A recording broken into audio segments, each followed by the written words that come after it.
Alors, la dernière fois que j'ai pris la parole, j'avais lu Romains 8, 1 à 27. Et nous allons le relire pour voir d'autres choses. Alors, Romains 8, 1 à 27. Il n'y a donc maintenant aucune condamnation pour ceux qui sont en Jésus-Christ. En effet, la loi de l'esprit de vie en Jésus-Christ m'a affranchi de la loi du péché et de la mort. Car chose impossible à la loi, parce que la chair la rendait sans force, Dieu a condamné le péché dans la chair en envoyant, à cause du péché, son propre Fils, dans une chair semblable à celle du péché, et cela afin que la justice de la loi soit accomplie en nous qui marchons, non selon la chair, mais selon l'esprit.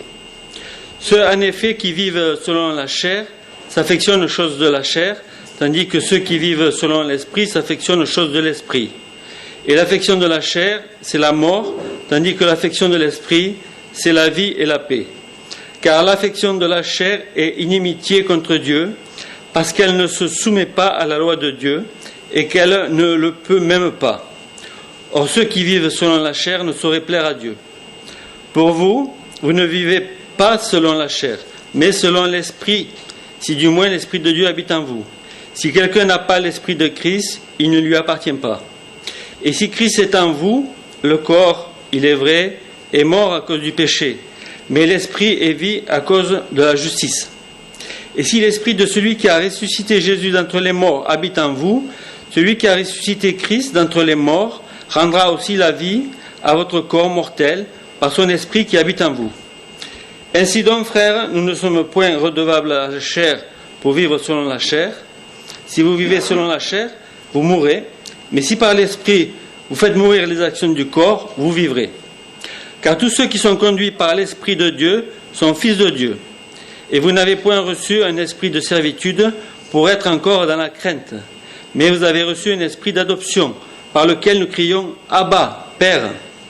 L'Esprit lui-même rend témoignage à notre esprit que nous sommes enfants de Dieu.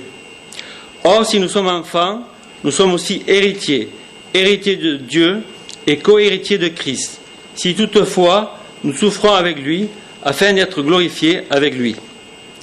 J'estime que les souffrances du temps présent ne sauraient être comparées à la gloire à venir qui sera révélée pour nous. Aussi la création attend-elle avec un ardent désir la révélation des fils de Dieu. Car la création a été soumise à la vanité, non de son gré, mais à cause de celui qui l'y a soumise, avec l'espérance qu'elle aussi sera affranchie de la servitude de la corruption, pour avoir part à la liberté de la gloire des enfants de Dieu. Or, nous savons que jusqu'à ce jour, la création tout entière soupire et souffre les douleurs de l'enfantement. Et ce n'est pas elle seulement, mais nous aussi, qui avons les prémices de l'esprit. Nous soupirons en nous-mêmes en attendant l'adoption, la rédemption de notre corps.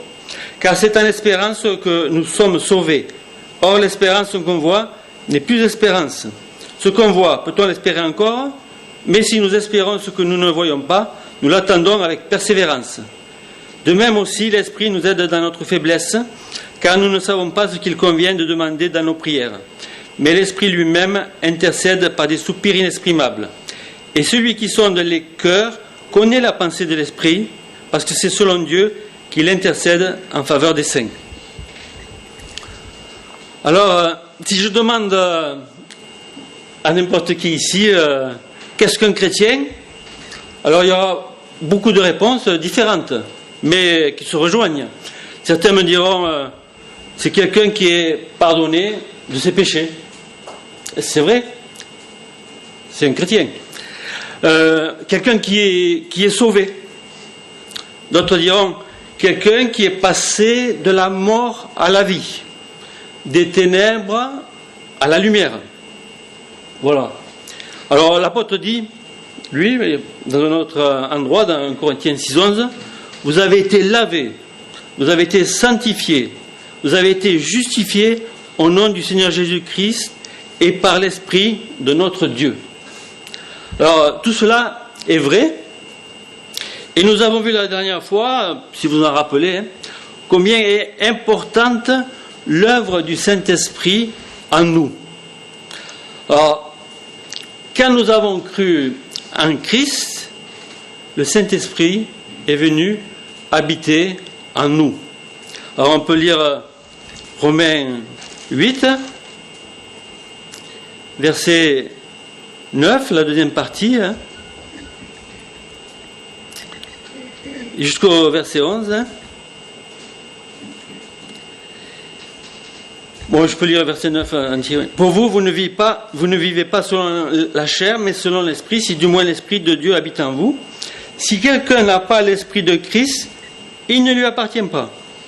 Et si Christ est en vous, le corps, il est vrai, est mort à cause du péché, mais l'Esprit est vie à cause de la justice. Et si l'Esprit de celui qui a ressuscité Jésus d'entre les morts habite en vous, celui qui a ressuscité Christ d'entre les morts rendra aussi la vie à vos corps mortels par son Esprit qui habite en vous. Alors, ce merveilleux Saint-Esprit est notre nouveau consolateur. C'est une personne, on l'a vu la dernière fois, qui nous encourage, nous soutient, nous assiste, prend soin de nous. Alors, il agit puissamment en nous, il nous transforme, et nous devons compter sur lui pour toutes choses. Il nous donne la victoire sur le péché et sur la mort. Alors ici, nous voyons qu'il prie pour nous, versets 26 et 27. De même aussi, l'Esprit nous aide dans notre faiblesse, car nous ne savons pas ce qu'il convient de demander dans nos prières. Mais l'Esprit lui-même intercède par des soupirs inexprimables. Et celui qui sonde les cœurs connaît la pensée de l'Esprit, parce que c'est selon Dieu qu'il intercède en faveur des saints. Et son but suprême, peut-être, c'est qu'il veut qu'on ressemble à Christ. Alors, c'est merveilleux, justement, quand les gens voient Christ en nous. Eh bien, c'est ce que Dieu veut pour chacun de nous. Il veut que son Fils resplendisse à travers nous. Et voilà, donc c'est l'œuvre du Saint-Esprit. Mais une des réponses à la question « Qu'est-ce qu'un chrétien ?»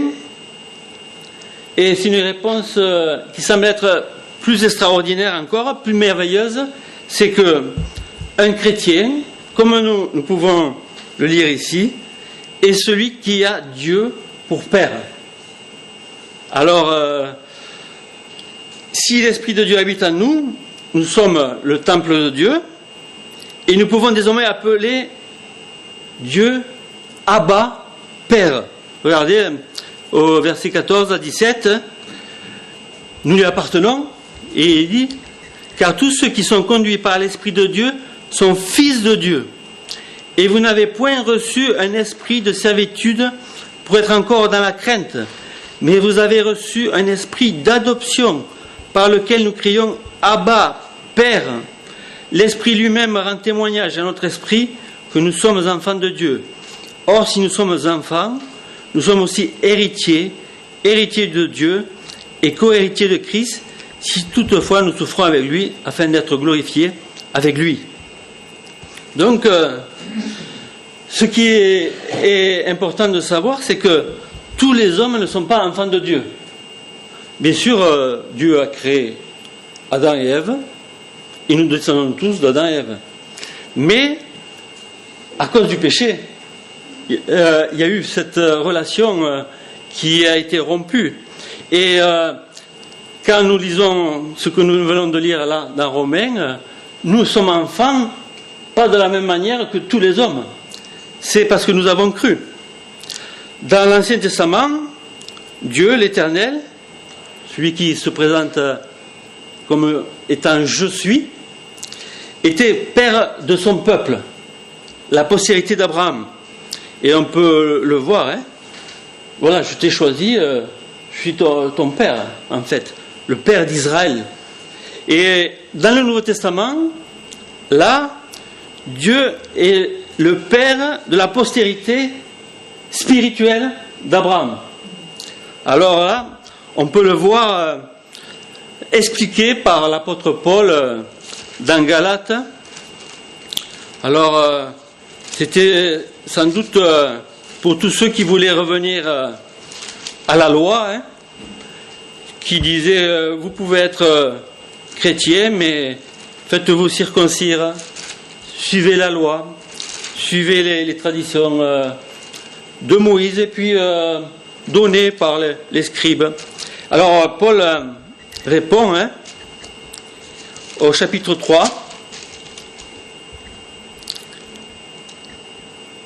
versets 26 à 29.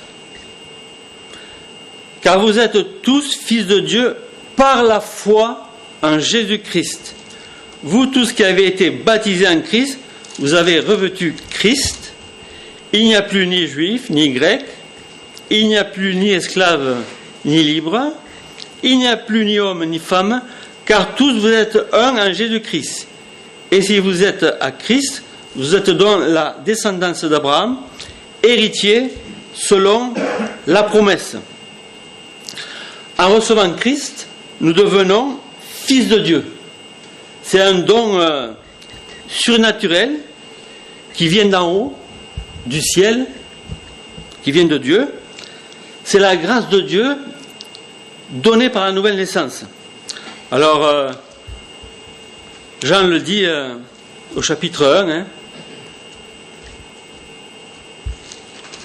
Alors, je vais le lire au verset 12 et 13.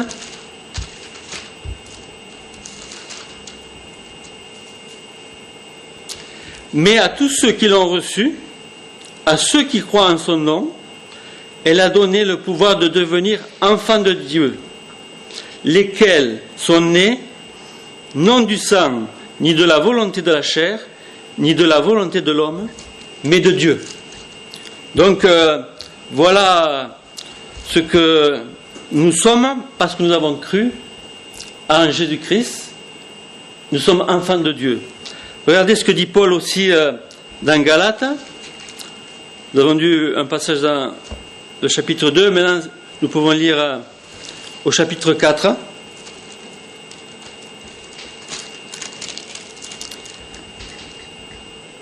Chapitre 4, versets 4 à 7. Mais, lorsque les temps ont été accomplis, Dieu a envoyé son Fils, né d'une femme, né sous la loi, afin qu'il rachète ceux qui étaient sous la loi, afin que nous recevions l'adoption. Et parce que vous êtes fils, Dieu a envoyé dans nos cœurs l'esprit de son Fils, lequel crie « Abba, Père ». Ainsi, tu n'es plus esclave, mais fils. Et si tu es fils, tu es aussi héritier par la grâce de Dieu. Voilà, c'est une bonne nouvelle, merveilleuse. En fait, c'est ça l'évangile. Lisons aussi un autre passage. Alors là, c'est Jean qui nous éclaire et qui nous demande de nous réjouir. Regardez au chapitre 3, versets 1 à 3. Voyez quel amour le Père nous a témoigné pour que nous soyons appelés enfants de Dieu. Et nous le sommes. Si le monde ne nous connaît pas, c'est qu'il ne l'a pas connu. Bien-aimés, nous sommes maintenant enfants de Dieu, et ce que nous serons n'a pas encore été manifesté, mais nous savons que lorsqu'il paraîtra, nous serons semblables à lui, parce que nous le verrons tel qu'il est. Quiconque a cette espérance en lui se purifie comme lui-même est pur. Alors là, il nous dit, voyez quel amour le Père nous a témoigné. Pourquoi ? Pour que nous soyons appelés enfants de Dieu. Voilà, c'est vraiment un amour incommensurable. Nous qui étions des pécheurs maudits. Alors regardez ce qu'il est dit là. Là, il nous est dit que nous sommes des enfants adoptés. Alors regardez, autrefois, quand un Romain, en général plutôt fortuné, voulait perpétuer le nom de sa famille par un héritier, il pouvait adopter un enfant mâle. C'était plutôt un adolescent, c'était pas un bébé, mais plutôt un adolescent, et ça s'appelait l'adoption. C'était une adoption. Alors, c'était dans le but de glorifier son nom, sa famille, son héritage. Mais Dieu, lui, l'a fait par amour, pour nous qui étions vraiment indignes. Alors, souvent, on peut donner notre témoignage en disant, voilà comment autrefois je vivais, comment j'étais, et maintenant, Paul dit, j'étais un blasphémateur, un meurtrier. Et maintenant, nous pouvons dire la même chose. Nous avons eu une vie avant, indigne, et Dieu, eh bien, lui, qui nous aime tant, parce que nous avons cru en Jésus, eh bien, nous a adoptés par amour. Alors, quelqu'un a dit, si vous voulez savoir dans quelle mesure quelqu'un a compris ce qu'était le christianisme, vérifiez l'importance qu'il attache à l'idée d'être enfant de Dieu et d'avoir Dieu pour Père. Alors, c'est quelque chose qui doit inspirer, diriger sa louange, qui doit diriger ses prières, qui en fait inspire toute sa conception de la vie. Et donc, c'est quelque chose à méditer souvent. Nous sommes enfants de Dieu, Dieu est notre Père. Les Juifs, si vous lisez dans l'Ancien Testament, je crois que c'est dans Ésaïe, étaient témoins de Jéhovah ou de Yahvé. Et les témoins de Jéhovah que nous connaissons aujourd'hui, c'est-à-dire les sectes, la secte, eh bien, s'inspire de cela et ont pris cette appellation pour eux. Mais en fait, pour les chrétiens, pour nous qui sommes enfants de Dieu, le nom chrétien de Dieu, c'est pas Jéhovah. Il a beaucoup de noms, dans la parole de Dieu, mais c'est Père. Voilà, c'est Père, le nom chrétien de Dieu. Quand nous comprenons l'adoption, en fait, nous comprenons le christianisme, la bonne nouvelle, l'évangile. Alors, je connais un catholique qui appelle Marie notre maman du ciel. Voilà. Alors, et en fait, l'argument des chefs religieux, ça sera « ne touchez pas à ma maman du ciel ». J'ai déjà entendu. Donc, est-ce qu'il a compris? A-t-il compris celui qui appelle Marie notre maman du ciel? Alors, autrefois, la sainteté de Dieu nous séparait de lui à cause de notre péché, de notre nature pécheresse. Et en fait, voilà, c'est cela que Christ a réglé. Si nous prenons les musulmans, ils n'espèrent de Dieu que sa miséricorde. Dieu le miséricordieux, il est miséricordieux. Il n'est pas parlé d'amour dans le Coran. Il est miséricordieux, il est, disons, je ne trouve pas le mot, mais c'est suffisant, suffisant. Il est au-dessus et finalement, il n'y a pas de cette relation. Alors, voilà, ça en fait c'est les religions, mais la vraie foi, la foi en Christ, eh bien, nous mène au Père et nous devenons enfants de Dieu c'est-à-dire fils et héritier de Dieu. C'est ce que cela implique. Hein.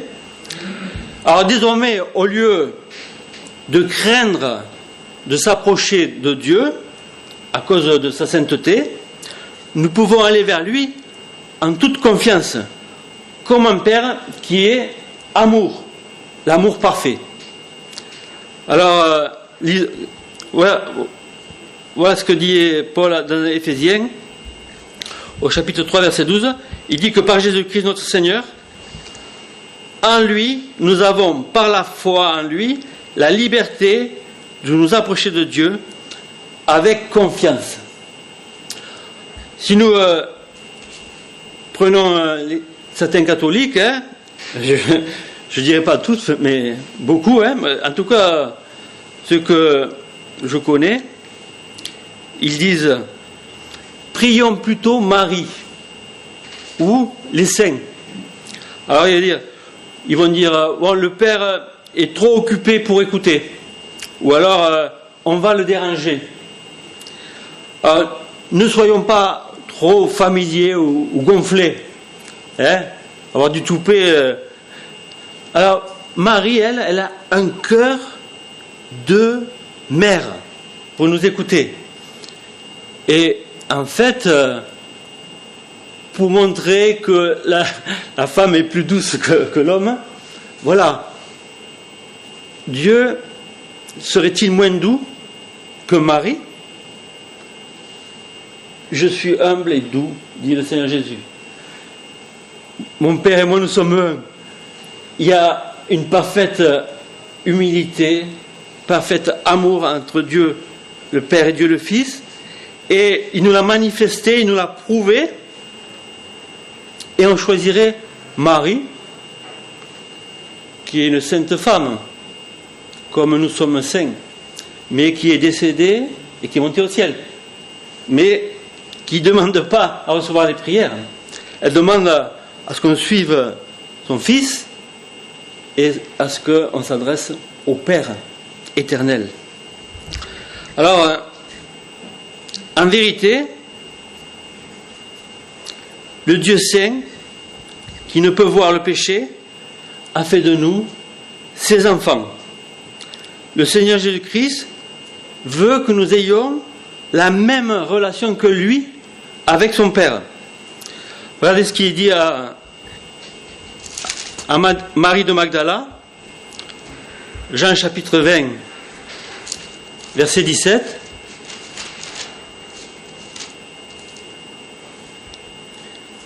Jésus lui dit, « Ne me touche pas, car je ne suis pas encore monté vers mon Père.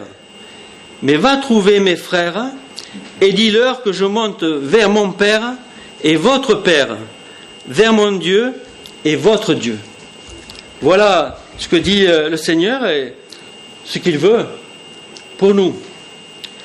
Alors notre privilège est la communion avec Dieu le Père. Nous pouvons nous approcher sans cesse de notre Père par la prière. Alors j'ai entendu quelquefois des chrétiens dire oh, pour si peu, je ne vais pas m'approcher de Dieu pour demander ça. Mais en fait, Dieu veut de nos prières, veut qu'on s'adresse à lui parce qu'il nous aime, parce que c'est notre Père. Et il y a des choses qui paraissent insignifiantes pour les uns, mais importantes pour les autres.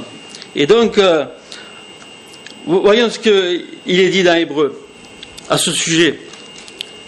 Hébreux 10, versets 19 à 22. Ainsi donc, frères, nous avons, au moyen du sang de Jésus, une libre entrée dans le sanctuaire, par la route nouvelle et vivante qu'il a inaugurée pour nous au travers du voile, c'est-à-dire de sa chair. Et nous avons un souverain sacrificateur établi à la maison de Dieu. Approchons-nous donc avec un cœur sincère, dans la plénitude de la foi, les cœurs purifiés d'une mauvaise conscience et le corps lavé d'une eau pure. Dieu est le Père idéal. Alors, peut-être que pour certains d'entre nous, nous avons été déçus par notre père. C'est possible. Ou même, pour certains d'entre nous, nous n'ayons pas connu notre père. Mais Dieu, lui, il est le père idéal que nous devons désormais avoir, vouloir, vers lequel nous devons nous approcher. Et avec lui, nous ne serons jamais déçus. Il est amour. Et nous sommes ses enfants. Alors j'ai lu dans une méditation cette semaine que quelqu'un, enfant, au Ghana, aimait marcher main dans la main avec son père dans les endroits bondés. Et alors il dit, il était à la fois mon père et mon ami. Car dans notre culture, le fait de se tenir par la main révèle une amitié véritable. En marchant, nous discutions de toutes sortes de choses. Chaque fois que je me sentais seul, je trouvais du réconfort auprès de mon père. Combien notre camaraderie m'était précieuse. C'était un enfant avec son père au milieu d'une foule et il était rassuré. Et en plus, dans la culture au Ghana et dans notre culture, c'est un signe d'amitié. Regardez ce que dit le Seigneur à ses disciples dans Jean 15.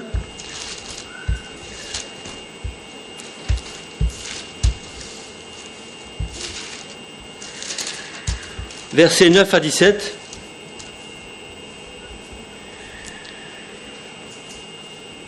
Comme le Père m'a aimé, je vous ai aussi aimé.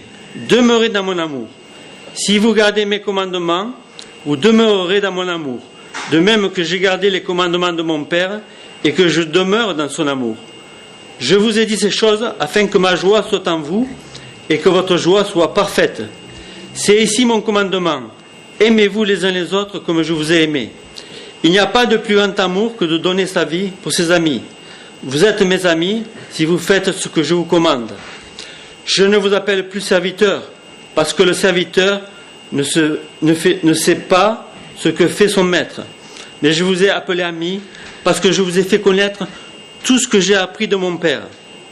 Ce n'est pas vous qui m'avez choisi, mais moi je vous ai choisi, et je vous ai établi afin que vous alliez et que vous portiez du fruit, et que votre fruit demeure, afin que ce que vous demanderez au Père, en mon nom, il vous le donne. Ce que je vous commande, c'est de vous aimer les uns les autres. Regardons aussi ce qu'il est dit dans Hébreu. Donc on peut demander au Père ce qu'on veut par Christ. C'est merveilleux. Hébreu 12. Alors, versets 11 à 13.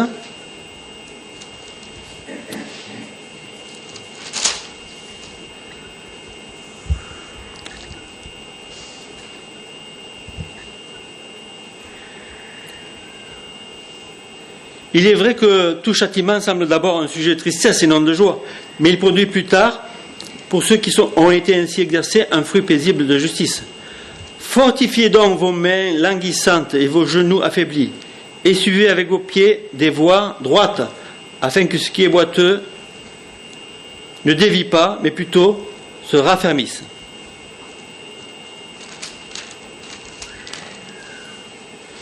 Donc, en tant qu'enfant du Père, le Seigneur Jésus nous exhorte à marcher avec son Père, à glorifier son Père.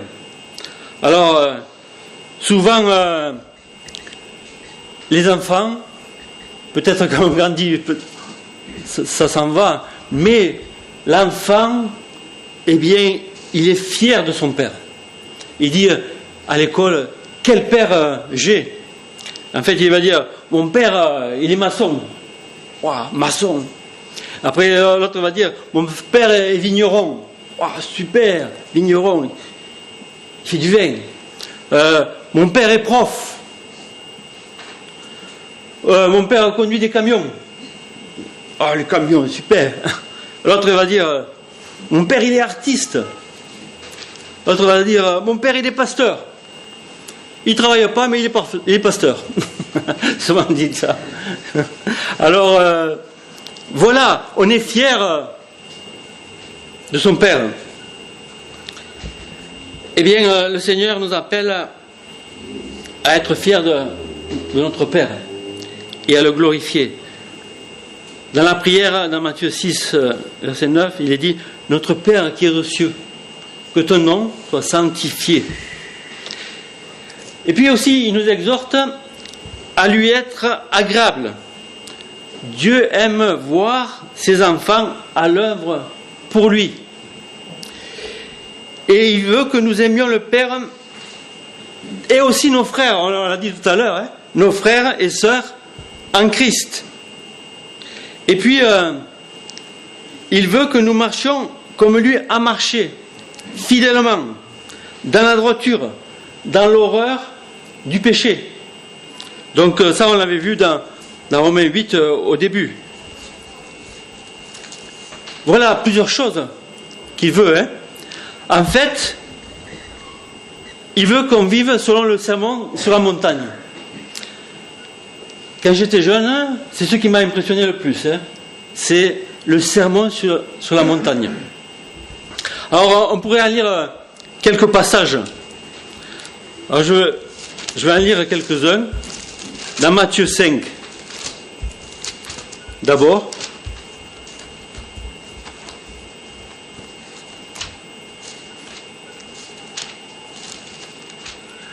Versets 44 et 45.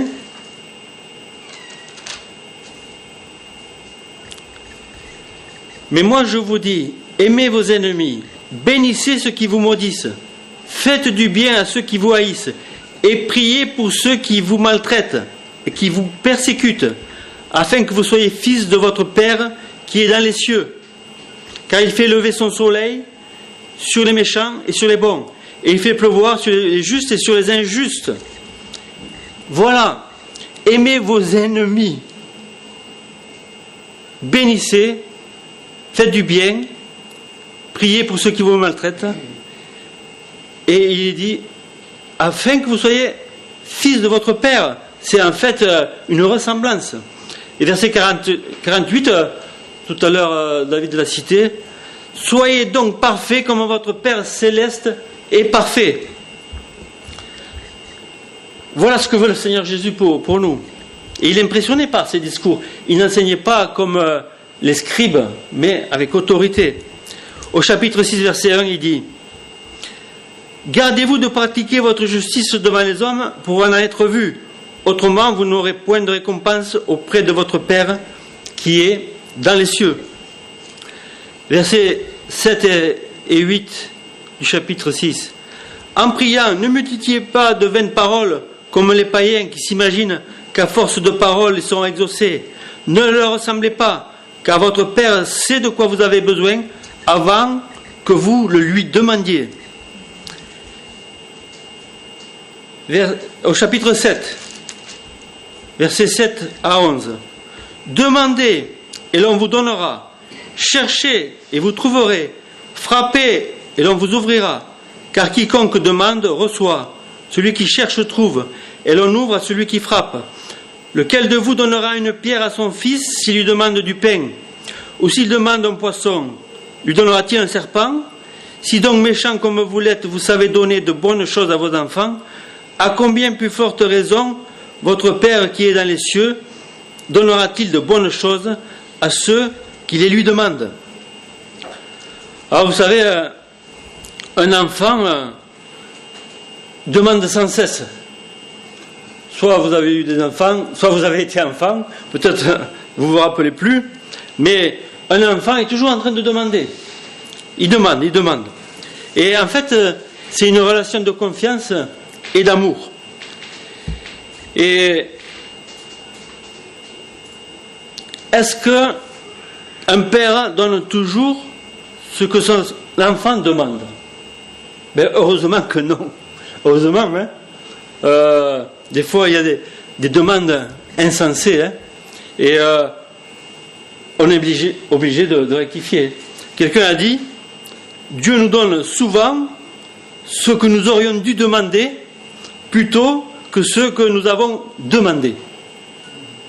Et voilà, en fait, nous avons cette liberté d'être un enfant qui demande, et Dieu va nous donner le meilleur.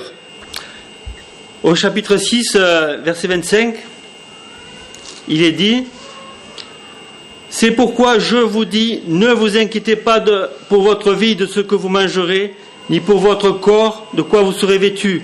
La vie n'est-elle pas plus que la nourriture, et le corps plus que le vêtement ?» Versets 31 à 33. « Ne vous inquiétez donc point et ne dites pas, que mangerons-nous, que boirons-nous, de quoi serons-nous vêtus, car toutes ces choses, ce sont les païens qui les recherchent. Votre Père céleste sait que vous en avez besoin.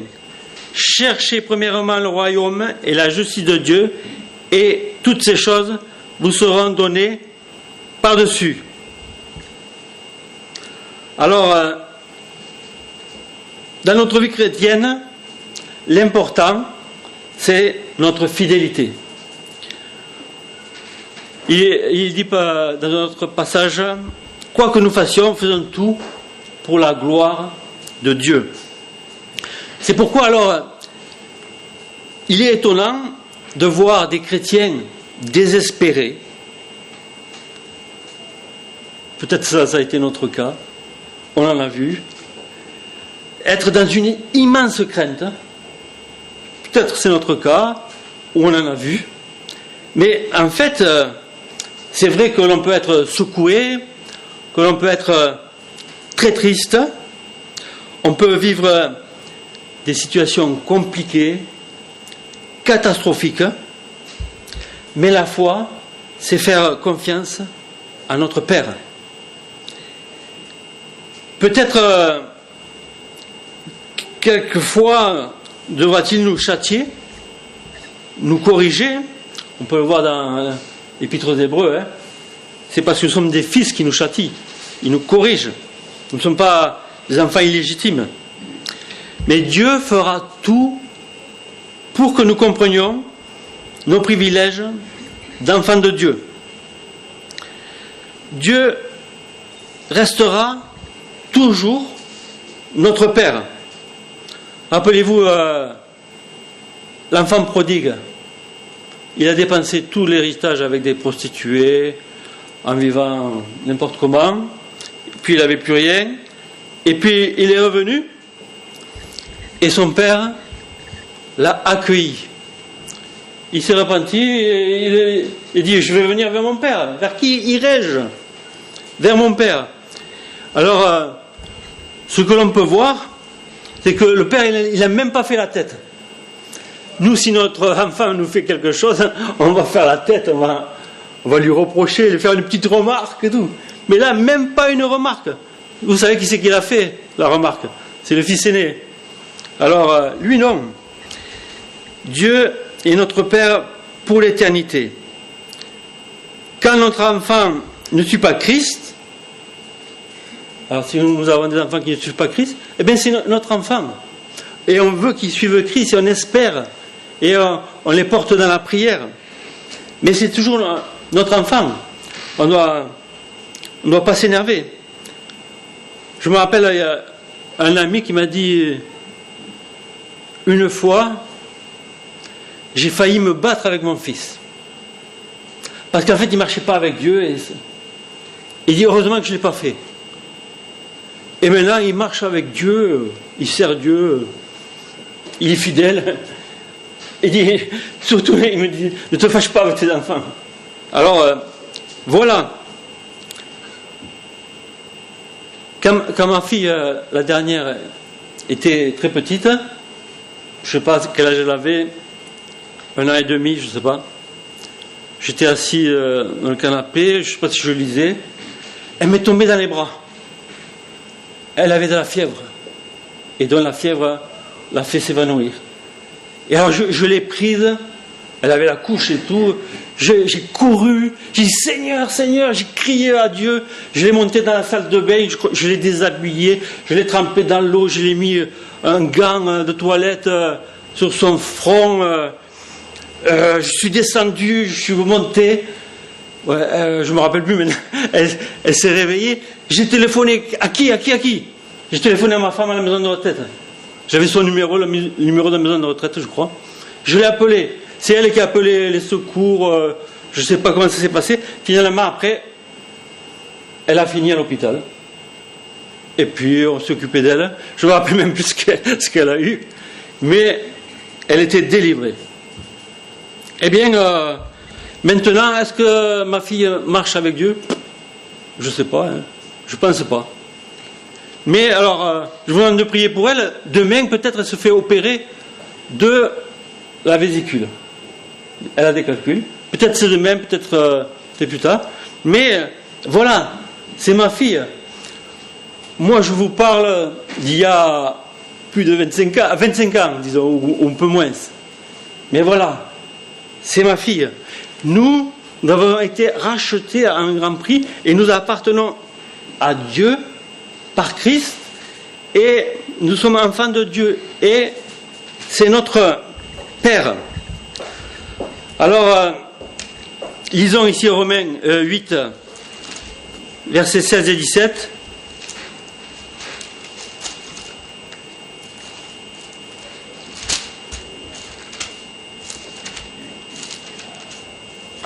Il est dit,